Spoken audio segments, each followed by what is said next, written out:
All right, welcome. Today we're going to dive into something, well, it's a totally modern system of magic. And forget about the ancient robes and dusty old books, because this is all about getting real world results. We're talking about chaos magic, and trust me, it's a practice that's going to challenge everything you think you know about belief itself. So, yeah, let's get into it. So let me ask you this right off the bat. What if your beliefs weren't you? What if they weren't this fixed, solid part of your identity, but instead were more like a set of tools in a toolbox? You could just pick one up, use it for a specific job, and then put it right back on the shelf. That's it. This one idea, this single kind of radical question, is the absolute heart of chaos magic. Okay, so here's how we're going to break this all down. First, we'll look at what makes this a different kind of magic. Then we'll dig into that core idea, belief as a tool. After that, we'll get practical with the subconscious toolkit. We'll find the power switch called Gnosis, and finally, we'll see what it means to walk the eclectic wizard's path. Let's do it. All right, part one, a different kind of magic.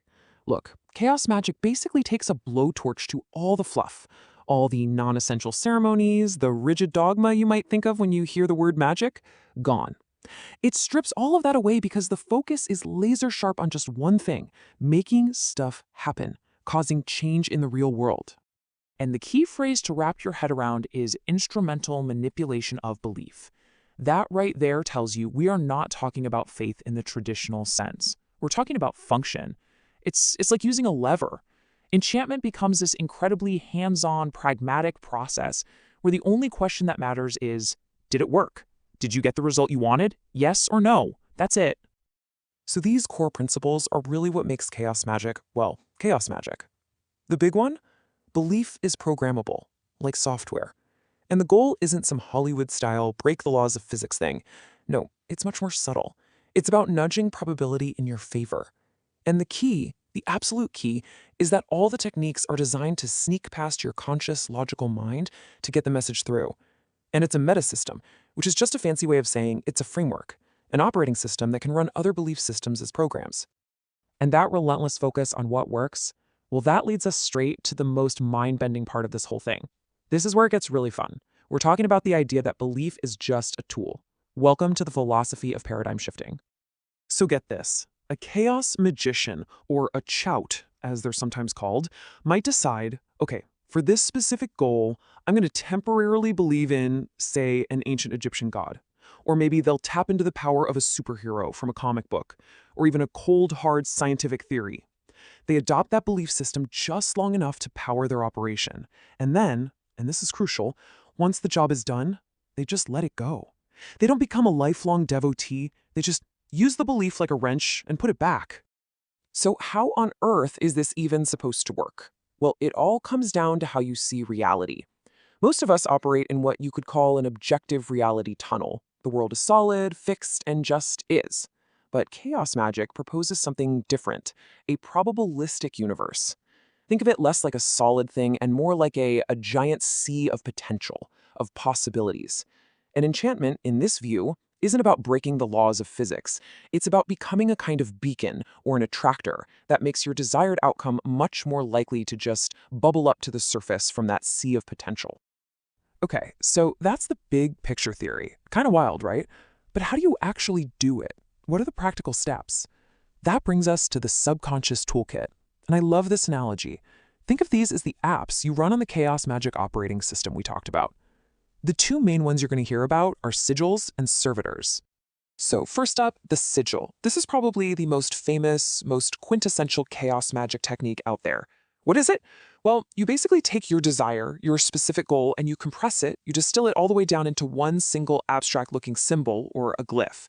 The whole point is to create a secret message that speaks the language of your subconscious mind, so you can sneak it right past the security guard, which is your conscious, rational brain. And the process for making one is just fascinating. So step one, you write down a clear statement of what you want, always in the present tense, something like, it is my will to be creative and focused. Step two, you start stripping it down. Get rid of all the vowels, then get rid of any repeated letters. Step three, you take the jumble of consonants you're left with and you get artistic. You combine them, overlap them, and turn them into a totally unique, weird-looking symbol. Step four is charging it with energy, which we'll get to. But step five is maybe the weirdest and most important part. You have to actively forget what it means. So, why on earth would you forget it? It's because of this psychological roadblock called lust of result. You know that feeling, right? That little voice in your head, that nagging anxiety that just keeps asking, hey, is it working yet? Huh? Did I do it right? Why isn't it happening? That constant checking in, that doubt, it's like poison to the whole operation. So by forgetting what the sigil even means, you're essentially letting your subconscious get on with the job without your conscious mind constantly poking it and getting in the way. Okay, now let's level up to a more advanced tool, the servitor. If a sigil is like a fire and forget magic missile you launch at a target, a servitor, well, a servitor is more like a programmable psychic robot you build and deploy. It's a little piece of your consciousness, a thought form that you deliberately create and give a semi-autonomous life to, all to carry out a specific ongoing job. Think a task like constantly helping you find parking spots, or warding your apartment, or even scouting for new career opportunities. But building one of these things requires a really clear, really specific blueprint. You have to give it a precise task, no vague instructions. It needs a name, some kind of visual form or sigil to represent it, and, this is absolutely critical, you have to give it a preset lifespan and a kill switch, a command word or action that dissolves it. This isn't just for fun, it's a vital safety feature. You're basically programming a psychic bot, so you need to be able to decommission it safely so it doesn't go rogue or just hang around when its job is done. Okay, so we've got the tools, right? Sigils and servitors, but they're just inert until you give them power. So how do you charge them? How do you flip the switch? That brings us to our next section, Gnosis. And you really need to pay attention here because this is the power source. This is the engine that makes the whole thing run. So what is Gnosis? Well, it's basically a very specific kind of altered state of consciousness. The goal is to achieve this moment of total single-pointed focus, where your brain just shuts up. All that internal monologue, that constant stream of chatter and self-doubt that's always running, you want to silence it, even for just a second. Because it's in that perfect, quiet moment that you can fire your intention, launch your sigil straight into the subconscious without any filters or roadblocks. And what's cool is that there are two totally opposite ways to get to this state. On one hand, you have the inhibitory path. This is about calming everything down. Meditation, deep breathing, going into a trance. You're reducing all sensory input to get to that silence. But then you have the excitatory path, which is the exact opposite. Here, you achieve that same mental silence by totally overwhelming the senses through intense chanting, wild dancing, emotional peaks, or even just pure physical exhaustion. You amp everything up to 11 until the conscious mind just short circuits. And we can actually break this down even more. You've got your inhibitory gnosis, that deep trance state. You've got your excitatory gnosis, that sensory overload. But then there's this third really interesting one called indifferent vacuity. And this is where you get to that clear, silent mind by just completely detaching from the desire. You deliberately lose interest until it just doesn't matter anymore. And that really hits on the core idea here, flexibility. The chaos magician uses whatever method works for them for that moment. All right, which brings us to our final piece of the puzzle, the eclectic wizard's path. So we've got the philosophy, we've got the tools, we've got the power source. Now, what does it all mean for the person actually doing this? How does this all come together to shape who they are? As you get into more advanced stuff, you'll hear two key terms, invocation and evocation. And the difference is super important. Invocation is calling in. Think of it as inviting an idea or god form into yourself to temporarily become that archetype, to borrow its qualities like courage or creativity. Evocation, on the other hand, is calling forth. That's about summoning an entity so it appears externally, outside of you, so you can talk to it or command it. One is internal, one is external. And this really nails the whole spirit of the thing. Because chaos magic is a meta system, it's not a religion. It's more like an open source platform. A coyote might look at the vast buffet of spiritual traditions and say, you know what, I'll take that ritual technique from ceremonial magic, I like that visualization from Wicca, and I'm going to borrow this trance method from shamanism. They'll stitch it all together into something new.